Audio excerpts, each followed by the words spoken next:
ഓം നമഃശിവായ. ജ്യോതിഷ രത്നം ചാനലിലേക്ക് ഏവർക്കും സ്വാഗതം.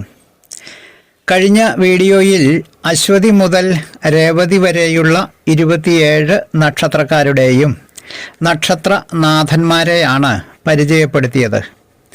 ഈ വീഡിയോയിൽ അശ്വതി മുതൽ രേവതി വരെയുള്ള 27 നക്ഷത്രക്കാരുടെയും രാശിനാഥന്മാരെയാണ് പരിചയപ്പെടുത്തുന്നത്. ജ്യോതിഷത്തെക്കുറിച്ച് മനസ്സിലാക്കണം, അറിയണം എന്നൊക്കെ ആഗ്രഹിക്കുന്നവർക്കായി ജ്യോതിഷത്തിലെ അടിസ്ഥാന പാഠങ്ങളിൽ ഒന്നാണിത്. എങ്ങനെയാണ് 27 നക്ഷത്രങ്ങളെ 12 രാശിനാഥന്മാർക്കായി വീതിച്ച് നൽകിയിരിക്കുന്നത് എന്നതാണ് ഈ വീഡിയോയിലെ വിഷയം. ജ്യോതിഷ വിഷയങ്ങളോട് താല്പര്യവും വിശ്വാസവും ഉള്ള എല്ലാവരെയും പുതിയ ഒരു വീഡിയോയിലേക്ക് സഹർഷം സ്വാഗതം ചെയ്യുന്നു, ക്ഷണിക്കുന്നു. ആദ്യം ഏതൊക്കെയാണ് 12 രാശികൾ എന്ന് നോക്കാം. മേടം, ഇടവം, മിഥുനം, കർക്കിടകം, ചിങ്ങം, കന്നി, തുലാം, വൃശ്ചികം, ധനു, മകരം, കുംഭം, മീനം തുടങ്ങിയവയാണ് 12 രാശികൾ. മലയാള മാസങ്ങളുടെ പേര് തന്നെ ആയതിനാൽ ഓർത്തു വയ്ക്കാൻ വളരെ എളുപ്പമാണ്. ഇതിലെ ഓരോ രാശിക്കും ഓരോ രാശിനാഥന്മാരും ഉണ്ട്. സൂര്യൻ, ചന്ദ്രൻ, ചൊവ്വ അഥവാ കുജൻ, ബുധൻ, വ്യാഴം അഥവാ ഗുരു, ശുക്രൻ, ശനി എന്നീ 7 ഗ്രഹങ്ങളാണ് 12 രാശികൾക്കും നാഥന്മാർ അല്ലെങ്കിൽ ഉടമസ്ഥന്മാർ. അടുത്തതായി ഈ 7 ഗ്രഹങ്ങൾക്ക് 12 രാശികളെ എങ്ങനെയാണ് വീതിച്ച് നൽകിയത് എന്ന് നോക്കാം. മേടം, വൃശ്ചികം എന്നീ രാശികൾ ചൊവ്വയുടെ സ്വന്തം രാശികളാണ്. സ്വക്ഷേത്രങ്ങൾ എന്ന് പറയും. അടുത്തത് ഇടവം, തുലാം എന്നീ 2 രാശികൾ ശുക്രൻ്റെ സ്വന്തം രാശികളാണ്. ശുക്രൻ്റെ സ്വക്ഷേത്രങ്ങൾ എന്നാണ് അറിയപ്പെടുന്നത്.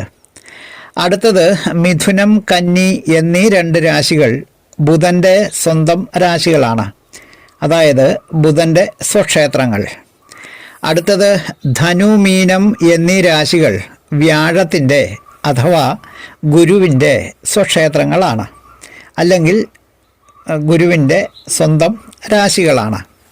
അടുത്തത് മകരം, കുംഭം എന്നീ 2 രാശികൾ ശനിയുടെ സ്വക്ഷേത്രങ്ങളാണ്, അതായത് ശനിയുടെ സ്വന്തം രാശികൾ.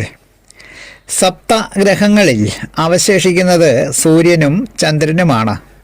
ഇതിൽ ചിങ്ങം രാശി സൂര്യൻ്റെ സ്വക്ഷേത്രവും കർക്കിടകം രാശി ചന്ദ്രൻ്റെ സ്വക്ഷേത്രവും ആണ്.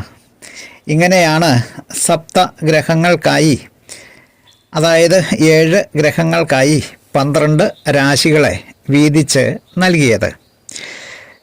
സൂര്യനും ചന്ദ്രനും ആയി ചിങ്ങം, കർക്കിടകം എന്നിങ്ങനെ ഓരോ രാശികളും, ചൊവ്വ, ബുധൻ, വ്യാഴം, ശുക്രൻ, ശനി എന്നീ 5 ഗ്രഹങ്ങൾക്കായി 2 രാശികൾ വീതം 10 രാശികളും, അങ്ങനെ ആകെ 12 രാശികളുമാണ് രാശിചക്രത്തിൽ ഉള്ളത്. അടുത്തതായി ഈ 12 രാശികൾക്ക് എങ്ങനെയാണ് 27 നക്ഷത്രങ്ങളെ വീതിച്ച് നൽകിയിരിക്കുന്നത് എന്നതാണ് നോക്കുന്നത്. ഒന്നാമത്തെ രാശിയായ മേടം രാശിക്ക് അശ്വതി, ഭരണി എന്നീ 2 നക്ഷത്രങ്ങളെയും കാർത്തിക നക്ഷത്രത്തിൻ്റെ ആദ്യത്തെ 15 നാഴികയും അടക്കം 2.25 നക്ഷത്രങ്ങളാണ് മേടം രാശിക്ക് സ്വന്തമായിട്ട് ഉള്ളത്.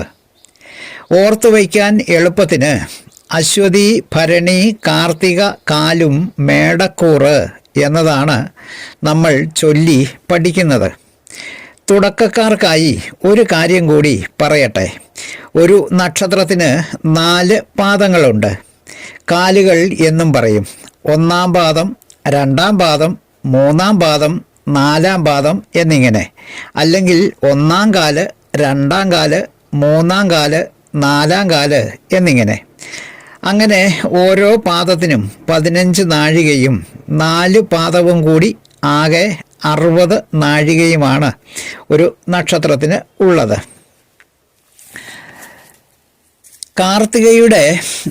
അടുത്തതായി കാർത്തികയുടെ അവശേഷിക്കുന്ന 2, 3, 4 പാദങ്ങളും രോഹിണി നക്ഷത്രവും മകയിര നക്ഷത്രത്തിൻ്റെ ആദ്യ 2 പാദങ്ങളുമാണ് ഇടവക്കൂറിൻ്റെ നക്ഷത്രങ്ങൾ.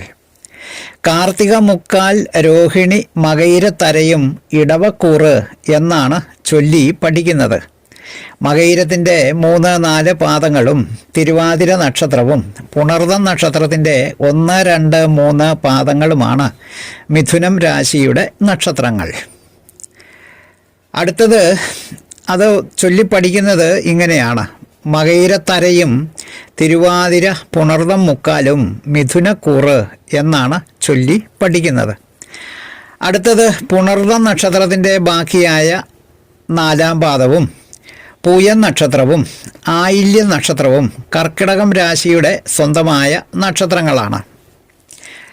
അതായത് പുണർദം കാലും പൂയം ആയില്യവും കർക്കിടകക്കൂറ് എന്ന് നമുക്ക് ചൊല്ലി പഠിക്കാം.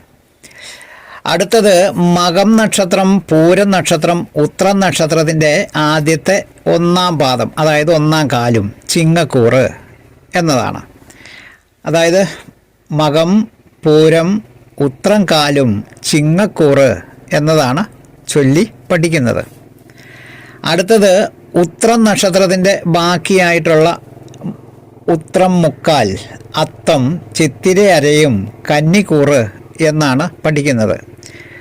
അതായത് ഉത്രം നക്ഷത്രത്തിൻ്റെ മുക്കാൽ ഭാഗം, അതായത് 2, 3, 4 പാദങ്ങളും അത്തം നക്ഷത്രവും ചിത്തിര നക്ഷത്രത്തിൻ്റെ ആദ്യത്തെ 1, 2 പാദങ്ങളുമാണ് കന്നിക്കൂറ് നക്ഷത്രങ്ങൾ. അതിൽ ചിത്തിര നക്ഷത്രത്തിൻ്റെ ബാക്കിയായിട്ടുള്ള 3, 4 പാദങ്ങളും ചോതിയും വിശാഖ നക്ഷത്രത്തിൻ്റെ 1, 2 പാദങ്ങളും തുലാക്കൂറിൽപ്പെട്ട നക്ഷത്രങ്ങളാണ്. ചൊല്ലിപ്പഠിക്കുന്നത് ചിത്തിര അരയും ചോതി വിശാഖം മുക്കാലും തുലാക്കൂറ് എന്നാണ് ചൊല്ലിപ്പഠിക്കുന്നത്. അടുത്തത് വിശാഖം നക്ഷത്രത്തിൻ്റെ അവസാനത്തെ 4 ഭാഗം, പിന്നീട് അനിഴ നക്ഷത്രവും തൃക്കേട്ടയും വൃശ്ചികക്കൂറ് നക്ഷത്രങ്ങളാണ്. ചൊല്ലിപ്പഠിക്കുന്നത് വിശാഖം കാലും അനിഴം തൃക്കേട്ടയും വൃശ്ചികക്കൂറ് എന്ന് പഠിക്കാം. മൂലം, പൂരാടം, ഉത്രാടം ആദ്യപാദവും ധനുക്കൂറിൻ്റെ നക്ഷത്രങ്ങളാണ്. ചൊല്ലിപ്പഠിക്കുന്നത് മൂലം, പൂരാടം, ഉത്രാടം കാലും ധനുക്കൂറ് എന്നാണ് ചൊല്ലി പഠിക്കുന്നത്. അടുത്തത് ഉത്രാടം മുക്കാൽ, തിരുവോണം, അവിട്ടത്തരയും മകരക്കൂറ് എന്നതാണ്. അതായത് ഉത്രാടത്തിൻ്റെ ബാക്കിയായിട്ടുള്ള 2, 3, 4 പാദങ്ങളും തിരുവോണ നക്ഷത്രവും അവിട്ടത്തിൻ്റെ 1, 2 പാദങ്ങളുമാണ് മകരക്കൂറ് നക്ഷത്രങ്ങൾ.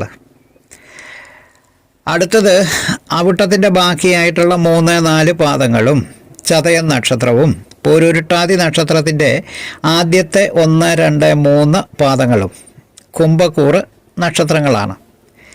ചൊല്ലിപ്പഠിക്കുന്നത് അവിട്ടത്തരയും ചതയം, പൂരുരുട്ടാതി മുക്കാലും കുംഭക്കൂറ് എന്നാണ്. അടുത്തത് പൂരുരുട്ടാതിയുടെ ബാക്കിയായിട്ടുള്ള അവസാനത്തെ 1/4 ഭാഗവും ഉത്രട്ടാതി നക്ഷത്രവും രേവതി നക്ഷത്രവുമാണ് മീനക്കൂറ് നക്ഷത്രം എന്നതാണ് ഇതിനെ അവസാന വരിയായി വരുന്നത്. അതായത് പൂരുരുട്ടാതി കാലും ഉത്രട്ടാതി രേവതി മീനക്കൂറ് ഇങ്ങനെയാണ് ചൊല്ലി പഠിക്കുന്നത്. ഇതാണ് ഈ പദ്യഭാഗത്തിൻ്റെ അവസാനത്തെ വരി. അങ്ങനെ 1 മുതൽ 27 വരെയുള്ള നക്ഷത്രങ്ങളെ ഒരു രാശിക്ക് 2.25 നക്ഷത്രങ്ങൾ വീതം വെച്ച് വീതിച്ച് നൽകിയിരിക്കുകയാണ്. ഇങ്ങനെയാണ് രാശിചക്രത്തിൽ 12 രാശികളിലായി 27 നക്ഷത്രങ്ങളെയും വിഭജിച്ച് നൽകിയിരിക്കുന്നത്. ഓരോ കൂറിലും പെട്ട നക്ഷത്രക്കാർക്ക് അതാത് കൂറിൻ്റെ അധിപനാണ് രാശിനാഥൻ എന്ന് അറിയപ്പെടുന്നത്. ഈ വീഡിയോ ശ്രദ്ധിച്ച എല്ലാവർക്കും നന്ദി, നമസ്കാരം. തലക്കുറി, ജാതകം, വിവാഹപ്പൊരുത്തം, മുഹൂർത്തം, പ്രശ്നം തുടങ്ങിയ ജ്യോതിഷ സംബന്ധമായ സേവനങ്ങൾക്ക് 9655232894 എന്ന ഫോൺ നമ്പറിലോ വാട്സപ്പിലോ ബന്ധപ്പെടാവുന്നതാണ്. സ്നേഹപൂർവം മോഹനൻ ജ്യോത്സ്യർ ജ്യോതിഷ ആചാര്യ. ഓം നമഃ ശിവായ.